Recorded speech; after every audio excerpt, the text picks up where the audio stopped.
Today I wanted to share with you something that I get asked a lot. So hopefully this is going to answer some of your questions. This is all about how to deal with that loss of firmness and the jowls that we get. So this is part of the aging process. We all age differently, but this is a common area, and the neck, that we kind of lose that firmness and that tone as we age.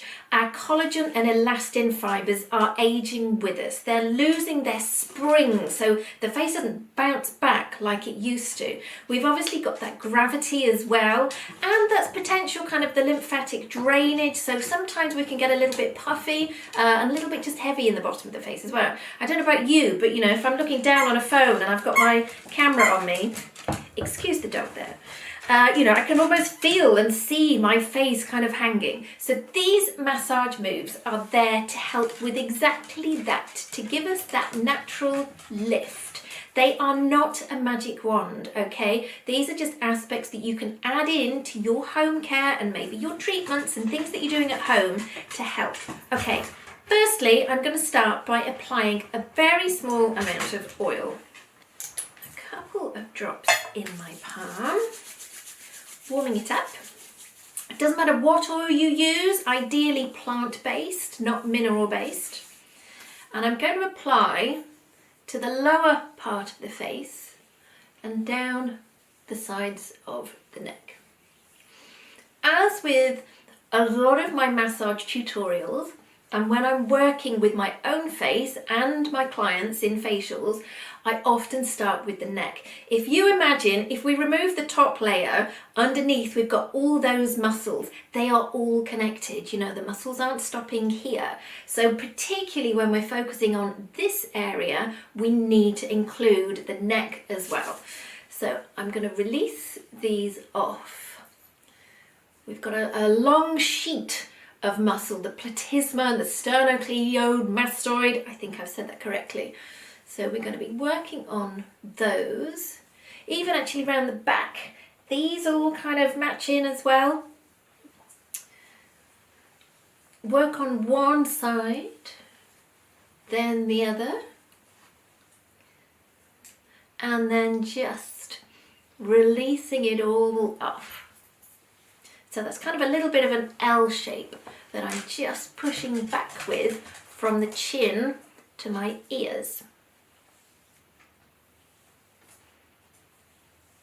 Okay, so jaw is often an area of tension, and again, because they're all connected, we're going to start by releasing off the muscles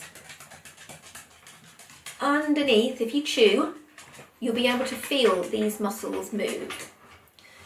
So being reasonably firm there.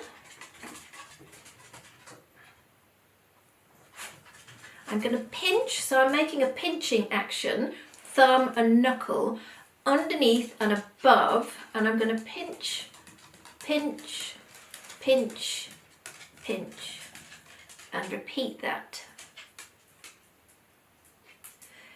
The amount of times you repeat is going to depend on the size of your face and your hands. So for me, it's roughly 4 or 5 pinches across the jaw.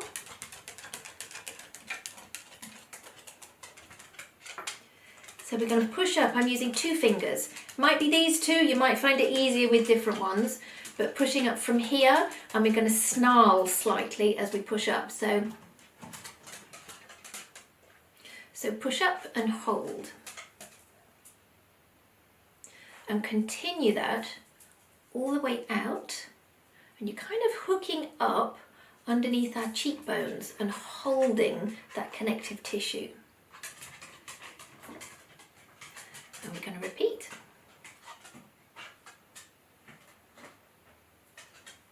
It is quite deep. You know, we are working with some quite strong muscles here, particularly that jaw muscle. And then we're going to switch. I can't speak and push at the same time. I can. I've amazed myself.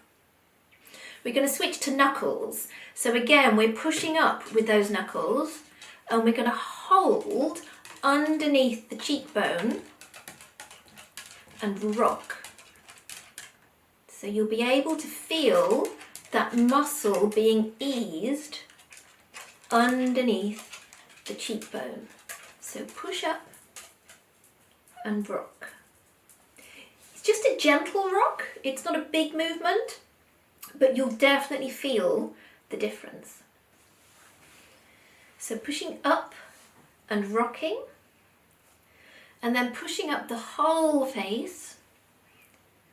And it's kind of, you're just holding slightly with the pads of your hands. So getting nice and close to the sides of the mouth, and then moving it out to the sides. Then we're going to move to one side of the face. So with we're working now on the connective tissue, and it might look a little bit odd. So thumb is on your jaw, and your fingers, we're kind of making maybe a little heart shape, but just like that. And your thumb is pushing up, and there's a hold and I'm going to say pinch, but it's a firm hold, not a pinch outwards. So, and I'm holding each move for about the count of 5 to 8 seconds.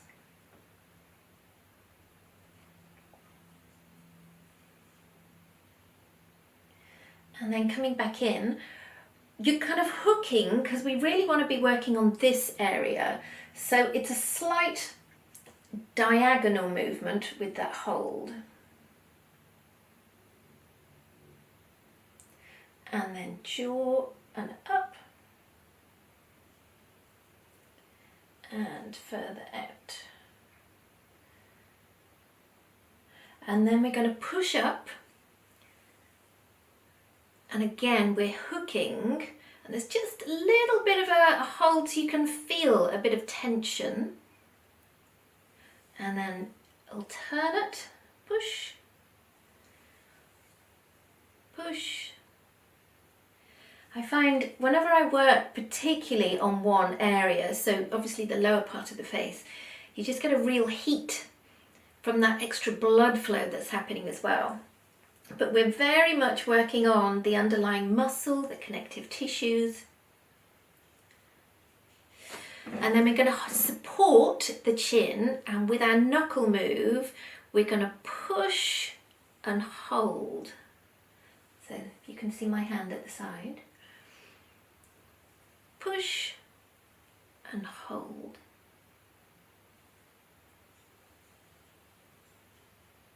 Then we're going to repeat all of those to the other side of the face. So again, we're going back to our connective tissue, thumb on the jaw, and push up. And a gentle pinch, push up, and again, and then that's slightly outwards. Just be cautious that you're not pulling down on the eye area. That's not what we want to be doing.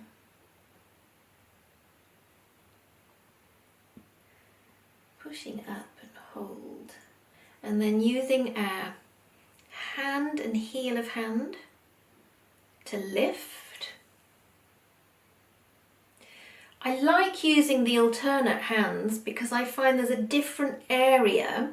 I find this hand, the pressure is a lot more into that jaw.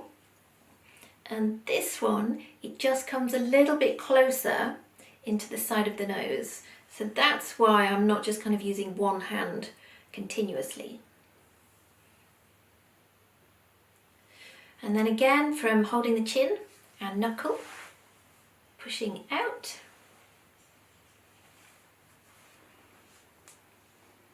Out. Out. Thumbs underneath, so this paddy bit underneath here, this is an area that starts going on so many of us. We're going to push into that, and then you won't be able to see this action, but I'm going to flatten my tongue to the roof of my mouth. You will be able to feel this muscle under here tighten. So I'm going to do the action, I'm pushing up, You feel all of this tighten. So then this is pushing against you firming that muscle. So I'm going to do that a few times.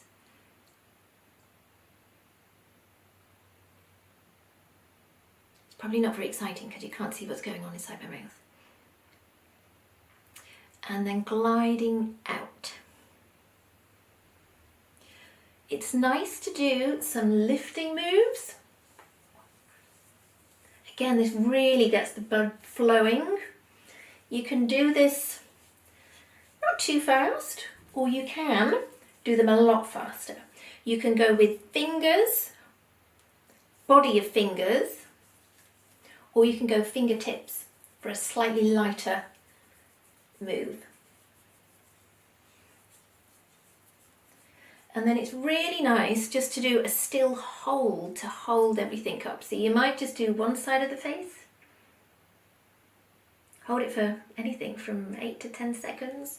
And then the other. And I'd always do that middle hold, not quite so attractive. But it feels very good. And then just calm everything back down and definitely finish back down on our neck area. So that is a massage for that lower part of the face. Like I said, you can use any plant-based oil, whatever your skin prefers. If you've got a rosacea skin, it's not necessarily going to be for you. If you've got active acne and breakouts, they can very much be on that lower part of the face. Again, this massage routine, it's not for you. However, for those that are feeling that loss of firmness, me particularly, this is an area that I find, it bugs me. You could do this maybe once a week, dependent on your skin type. You might want to add it into your evening routine. Maybe, I find the evening is probably the best time to do this type of thing because it is quite deep. It does get that blood flow going. But then, you could maybe remove the oil with a warm cloth, put your night serums on, and then straight to bed. I hope you have found that helpful. Please do ask me any questions below.